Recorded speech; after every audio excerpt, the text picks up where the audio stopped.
that? You brought a lot of stuff, didn't you? Just a few little trinkets to play with here and there.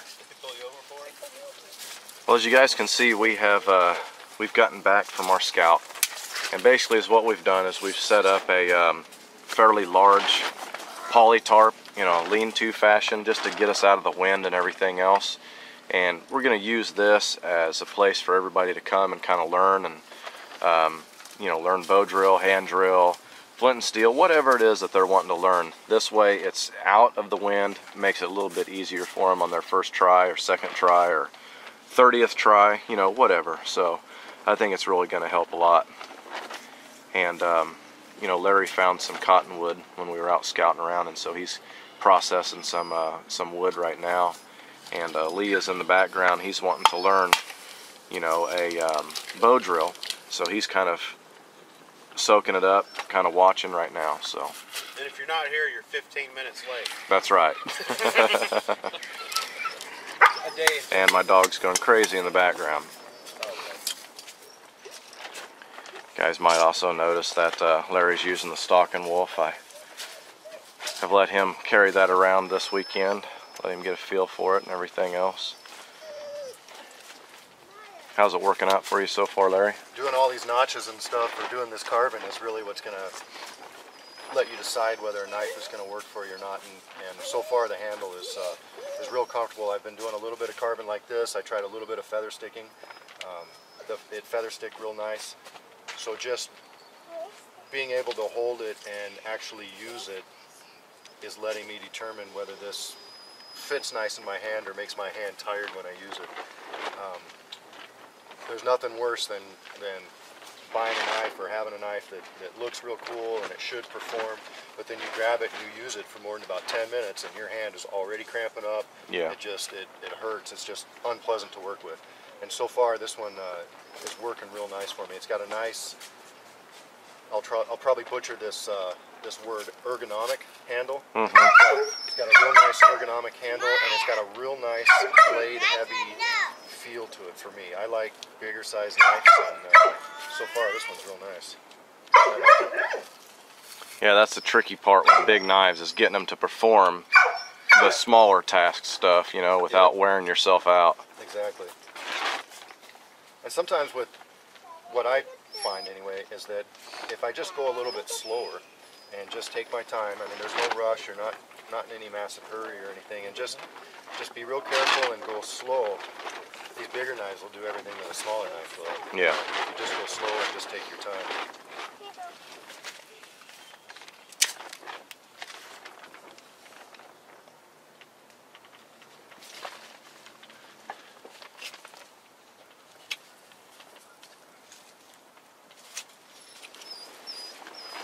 Yeah, and I'll tell you what, I personally think that there's two areas on a bow drill set that you don't want to rush, and one is what you're doing right now, is that spindle, and then the other one being a handhold, because those two things are so important. A spindle, if you get one that's not straight, you're just going to fight it and fight it and fight it, and it's just never going to work for you.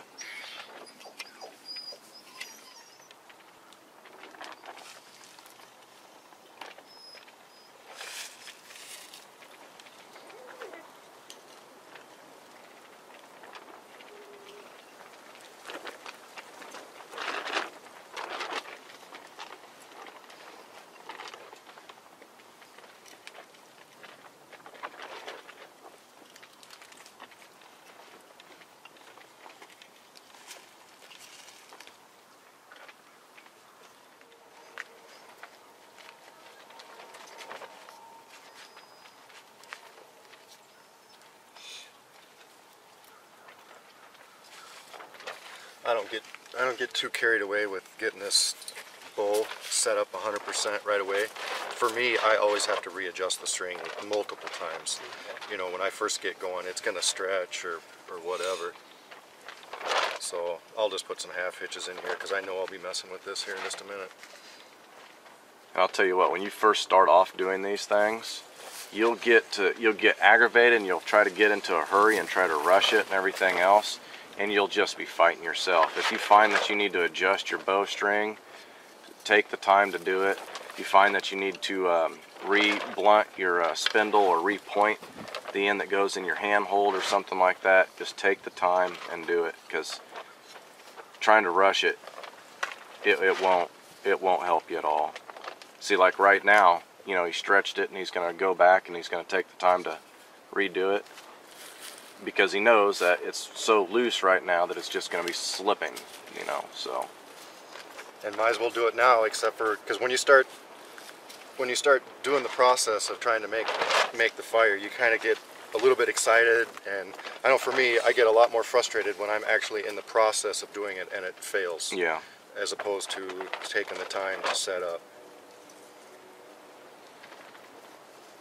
I mean, it's certainly not a quick, easy thing to do. Otherwise, we never would have invented the lighter. So, That's a good quote right there.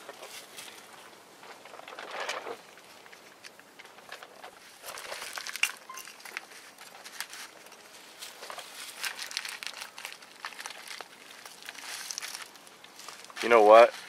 Show everybody what you're doing right there with that other Well, piece of wood. My feet are super muddy. First of all, okay, with the bow drill method, like we've been talking about, every little bit of preparation is going to help you in the long run. If you put any extra moisture in this hearthboard or in your spindle, you're just fighting yourself, and it maybe setting yourself up for failure. My boots are super muddy. It's really wet out here. I've got this extra piece of wood for now until I do something better. I might even take my shoe off, especially since how we have a nice dry area here. But that way there's no mud coming in contact with this hearthboard. Yeah.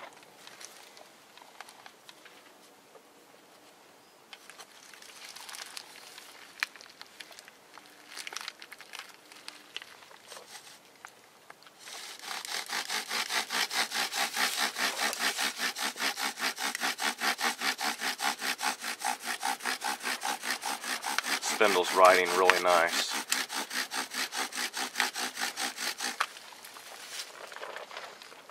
Now, you'll see a lot of guys get really carried away on burning it in, and Larry stopped pretty much at the exact same time I do. I don't ever get carried away. I see a lot of people just burn it in dang near halfway through their hearthboard. I don't understand that. One thing that I do mess myself up on not going far enough, and it's just something that I need to practice on, is once in a while my notch won't be correct. Yeah. I do find once in a while if you do go in a little bit deeper, then for the novice like me or whatever, I can get my notch a little more correct as far as the depth into the socket. Right. Because this will widen out a little bit more. Absolutely. And especially if your spindle happens to be Wobbly. wobbly, or if it starts getting fatter as it goes down the spindle, Yeah. then your notch will be messed up. Yeah, that's actually a good point, is where you see it on your spindle, where it is getting fatter. Yeah. Is as that burns down, it sure as heck will widen that hole. And I think, and some of that has to do with the way I carve my end piece, you know. But, and then if you remember how I started off with the pointy end? Yeah. See how it's blunted now? That's almost perfect right there. I'll rough that up because I want to make sure that's good in friction, but I'm not going to be removing a lot of material. I'm just going to rough it up. Okay. I should have had something underneath this. All this dust right here is good stuff. I should have had something underneath there. You know, hopefully this is going to work and we won't have to worry about it. But you never really want to just dump this dust out if you collect a lot. There's really not a lot here, so it's not that big a deal. But if you get a bigger set, you can actually create a bit of dust just from the burn-in, and that's all real valuable stuff. You've done the work, so you might as well keep it. You know, use it for you. Exactly. Myself a visual outline with it. Now I could take the time and do this with a knife. One thing I screw up on a lot is I tend to make my notches too deep in there. So, I mean, once again, you got to just take your time and do this stuff. I'm gonna take my backhoe and I'm gonna carve into it, but I'm gonna stop about right there on each one of these, because if you look at I want my notch semi-pointy, and especially in a small board like this. You take your backhoe, the teeth some teeth go this way and some teeth go this way, and so it makes a wide cut for you. So if you notch this all the way down inside your socket, the point of your triangle is going to be pretty wide. So I don't particularly like that, especially not on a small one like this. So I'm going to stop before I get too far into the socket.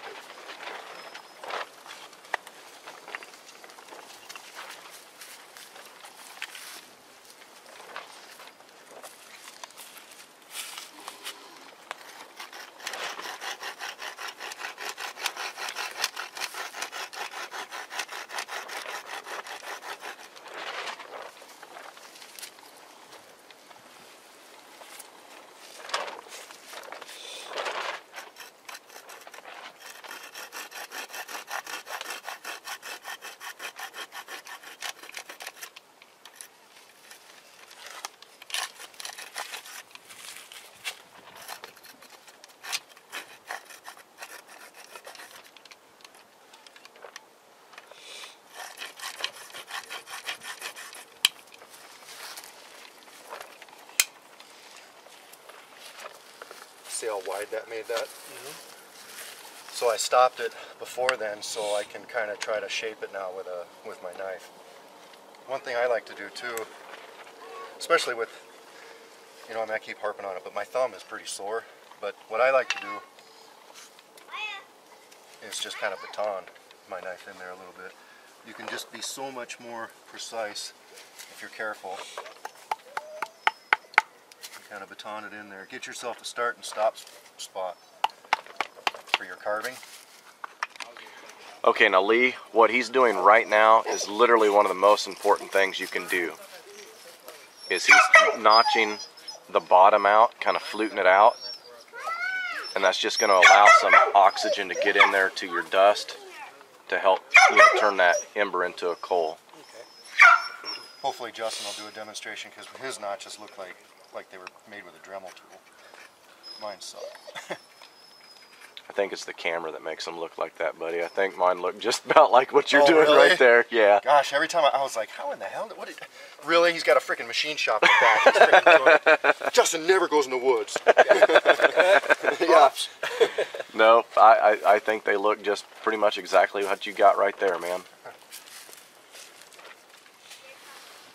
So I think is what Larry's going to try is, you know how oftentimes people will create their ember and everything else away from the tinder bundle and then you know, go back and put their coal on into their tinder bundle and everything else. Well, he's going to actually attempt to do one right on top of the tinder bundle and see if that works. And you know, quite frankly, it's ingenious. I'm not entirely sure why, you know, I never thought of it or never tried it myself. So I mean, this is going to be a learning curve for all of us right here. Have you ever tried it that way, Larry? I've never tried it this way, and I have to give credit for one of those drama-filled survival shows that I always watch. So Les Stroud did it this way. If all your dust isn't going to fall down in the cracks, you know what I mean? It might. It might. You build it up. You just never know. You just never know. But they, you know, they usually, once it heats up, it kind of sticks together. Yeah, that's true. So I think it has a good potential to work. I really do. It'd be a good experiment, anyways. Well, and plus right here, I put a little bit of cedar bark. I had a little bit of different stuff in my tinder bag. This is aspen bark, the inner bark of the aspen tree, and it fluffs up real nice. But then I had a little tiny bit of cedar bark too, and the cedar bark is a little more, it's finer, but it seems like it clumps together better, and so that's why I put that directly under my notch. So hopefully the dust won't fall down there. And I'm not going to do anything to my spindle right now because, like everybody knows, you just got to build up your dust. So once I get some dust built up, you know, if it's still working good, then I'll continue with it. And if it needs some adjustment, then I'll adjust it at that time.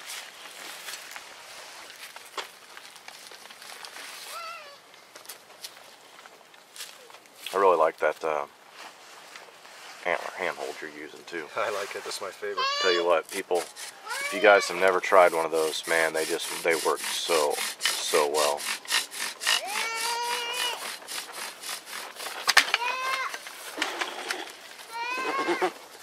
That was pretty funny, wasn't it? That's a good one. I think now is the time to sharpen up the spindle or the socket end. Oh.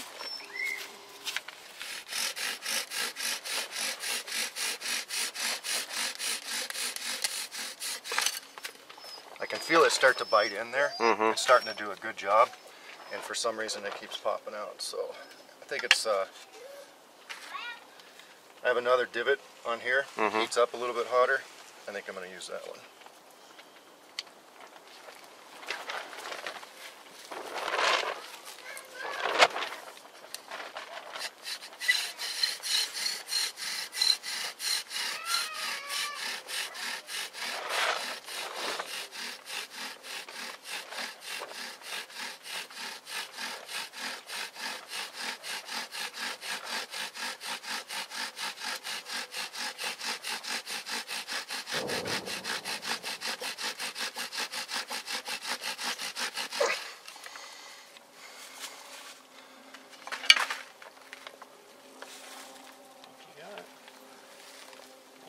Keep smoldering. I don't think so. I think I was pushing too hard. I still see a little smoke. Well, I was pushing a little too hard on it. You get them long striations in it. mm-hmm.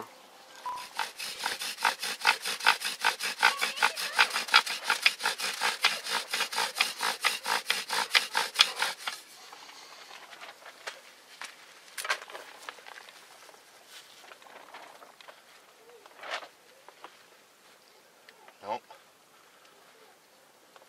Still smoking.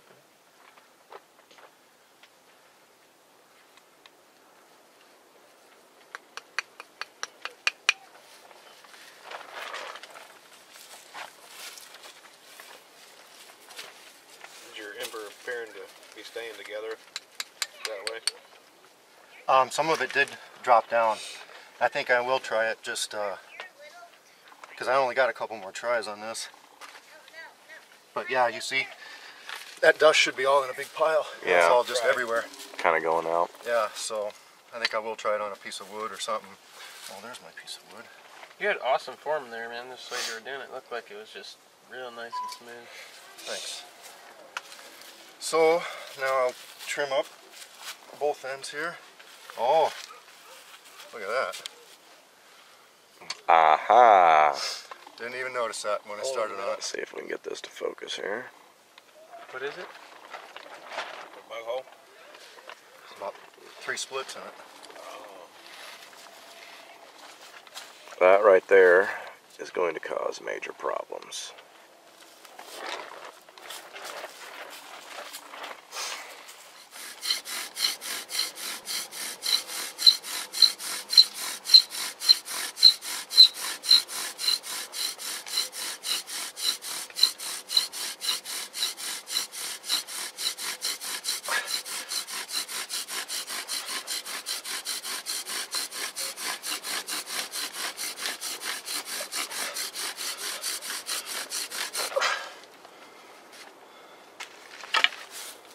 I just What? realized you're left-handed. That's not an ember.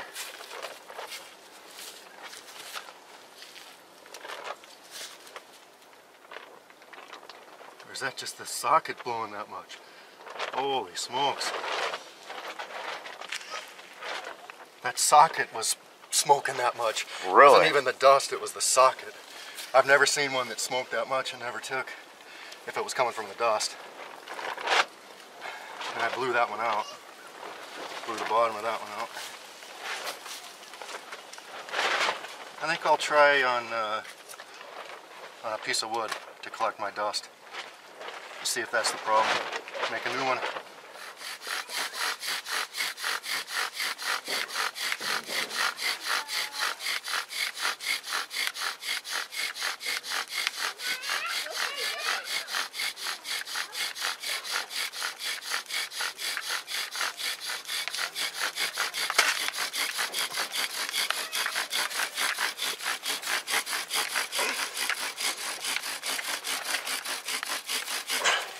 That had to have gotten it. Nope, I didn't have enough dust to begin Wow. with. Didn't have enough dust. I thought I had enough. And it kept slipping off the... My catch needs to be better. It needs to be, instead of a wedge, it needs to be better. Okay. Look at the chunks of wood that's coming off of that. Alright, so Larry's going to try a different spindle now because this spindle just continuously cracking out, and the dust that he was generating, you couldn't even really call it dust. I mean, it just literally looked like chunks of wood. So he is going to try another spindle. It's a little bit larger, But this particular spindle was not a pre-existing limb. It was actually, you know, split out from a good solid piece and carved down. So fingers crossed, hopefully that this is the last time he's got to work himself to death, basically.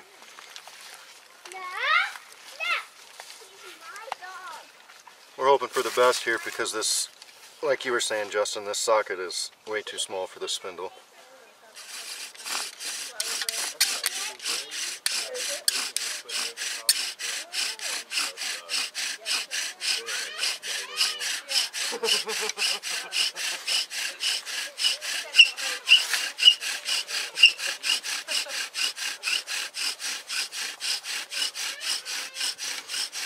Go get it.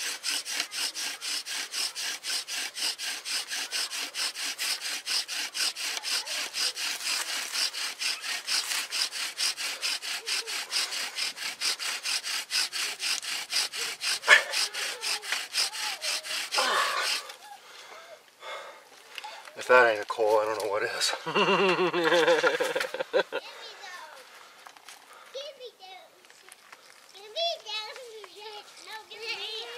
Okay, now you guys absolutely 100% got to see how important your spindle is.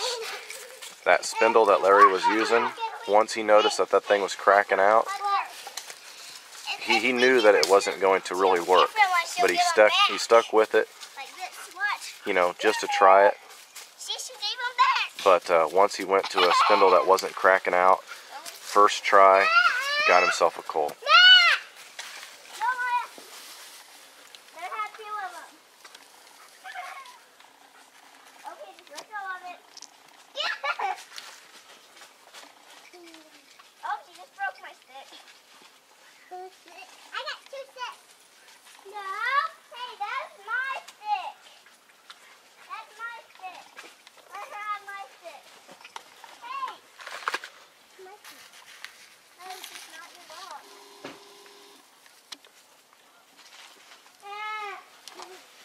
Oh, you got a huge cast.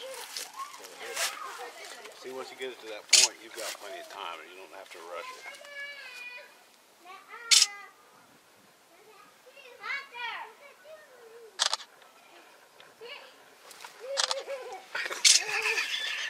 I got that.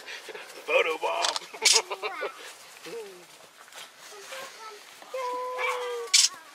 Awesome. Good. Good job, Hey, Larry. Justin, Thanks. I don't know anything about it, but your punkwood's probably done. Took him. That's all right. It can't be overdone. It can't be overcharged. We're good. We're going to do a little bit of experiment here. Larry's going to take a piece of yucca and actually use it as his spindle for a bow drill. A little unorthodox, but you know what? It might work. Might work great.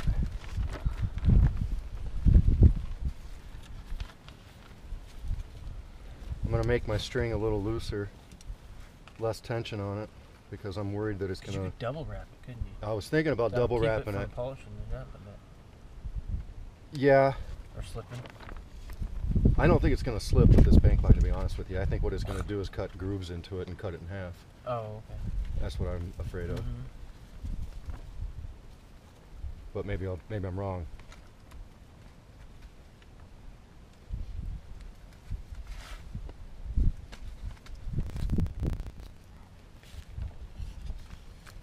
It looks more comfortable. Well, the way the times are, get fingers in there. Gene. Larry or Gene?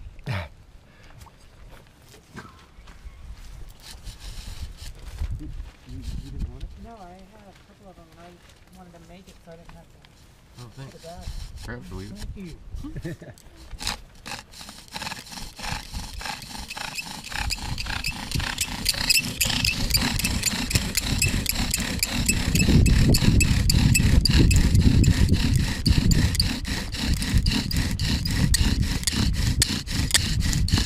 It's getting really hard. Looks like it's breaking off. Wearing it down.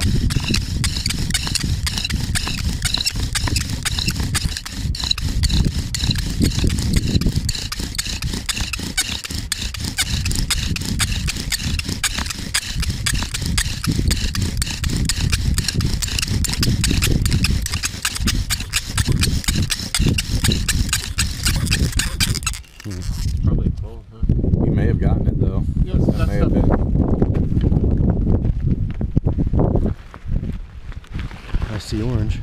Yep. Bingo. Woohoo! Good job, Larry. Awesome. Yay. Oh, but dang, look at that. Nice. Good effort. Larry's a pro. Oh, no. Don't be saying that stuff. You Come should have been on. teaching the bow drill. Yeah. He did teach the bow drill. Oh, he did? That's right. I couldn't remember, sorry. Advanced Pathfinder guy. You are advanced One Pathfinder. hand. You did that one He's arm, just trying to be right? modest, you know. Are you writing an article on this? I'd like to know. No, the advanced course. Oh. He's gonna write an article about all the idiots he met in Kansas. You guys drink way too much, mess around all day. They do fire dances. Yeah. There's nothing else for Kansas to do but drink. It's not like we have any trees or I don't need two anything. cents. First, yeah, this is coming from the Minnesotan would write the article, you know. Hand drills and bow drills. Sometimes that's the hardest part. It is. Yeah, I think that's why Flint and Steel, I like Flint and Steel for practicing to do that. Awesome. You know, Very good. Same. Very good. So there you go. Learning something new every day.